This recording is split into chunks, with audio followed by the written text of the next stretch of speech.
Hey Chi Chi. Well, you've been born. Congratulations. You and your mama did good. You came out. I was there. On your mom's side, I was kind of in between her contractions. Looking up at her, and then when she was resting, she was like she was asleep. So I was looking down to kind of see where your head was coming out, and saw the whole thing. It was pretty spectacular. Uh, anyway, you're here now. I first thought when you were born, I caught you. I handed you off to mom. Saw you're a girl. We have your name picked out for you and everything. And I handed you to mom, and just kind of the rest of the staff kind of took over, and I was just trying to keep up and follow our birth plan and everything. And in a hospital, it's very hard because everyone just is used to doing the same thing over and over.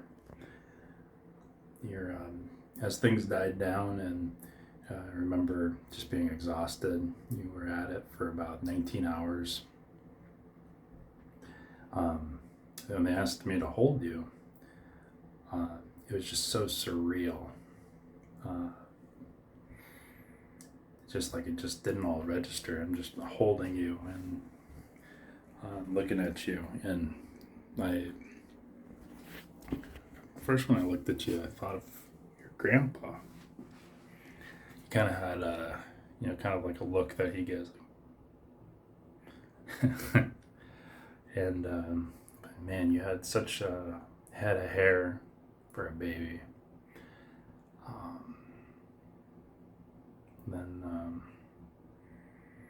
you calmed down. The more you were with mom. I remember mom was trying to kind of keep her own. They it caused a little bit of tearing the birth, and so they had to stitch mom up a little bit. But I mean, it happens. One thing we missed in our birthing plan was perineal massages that can help with that sometimes, but it just didn't happen. Next time around, we'll think of something that'll help with that. But seeing you calm with mom and just kind of getting used to mom during that golden hour, it was interesting to watch. And then as we're doing your checks and everything, your weight and measuring you, you're 20 inches long, 13-inch head, 14-inch waist and chest. I'm just kind of taking it in and just kind of like just overseeing the whole thing, and just making sure that there are no red flags or anything. I adjusted you maybe 3 or 4 hours after you're born. And I was just holding you and just doing little checks here and there. Your neck felt great to start off with, so I was very happy with that. Your low back was a little tight, and so it was your right sacrum was your first adjustment.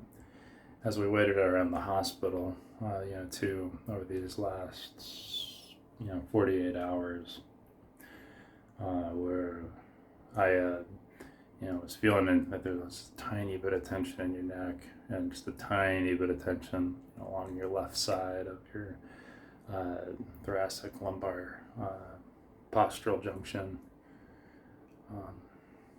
And we adjusted that. You're feeling better, moving better. Outside of that, it's a lot of people coming in and out to congratulate. Your aunt CG, I think, was came a couple times. She was very helpful. She brought some care packages, held you, and just kind of helped keep us sane these 48 hours. It's an adjustment.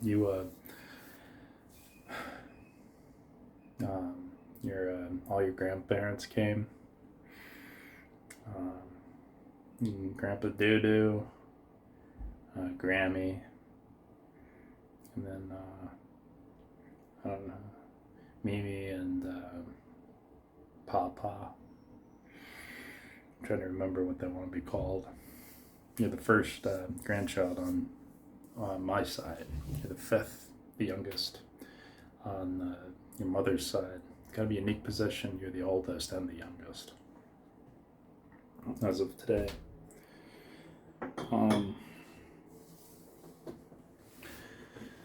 Your In the time, these first 48 hours, I held you more and more. And your mother held you a lot. I mean, you can tell. I mean, you and your mom are having some good moments. Your mom just has learned to take better care of you so much in these 48 hours. Struggling with latching, and then just in a matter of a day, just drastically improving it.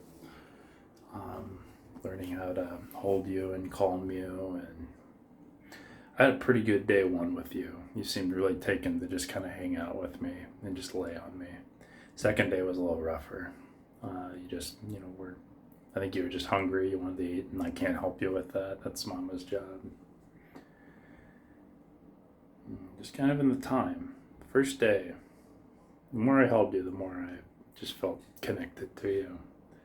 Just felt like just the more time we shared together, and the more time, we were just kind of smelling each other, looking at each other.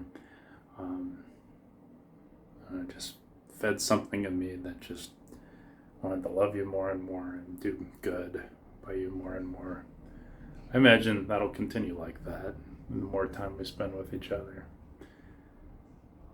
That's how I felt about it.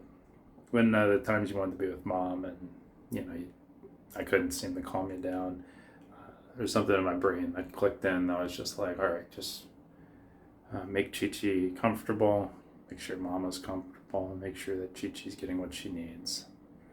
And it takes a second, that communication, especially when you don't speak English, or we don't understand our signs, or the way we talk to each other yet. That's kind of the first 2 hours of the experience of being your father. I love you immensely. Very proud of you. You're doing everything you're supposed to be doing right now very well. Being, pooping, eating well, sleeping well. You'll be taking on more, obviously, as you get older. But I don't know what it all looks like. Of course, I'm going to give you my best is kind of where my head's at right now, and I'm very excited to see the woman you become. I love you so much, Chi-Chi.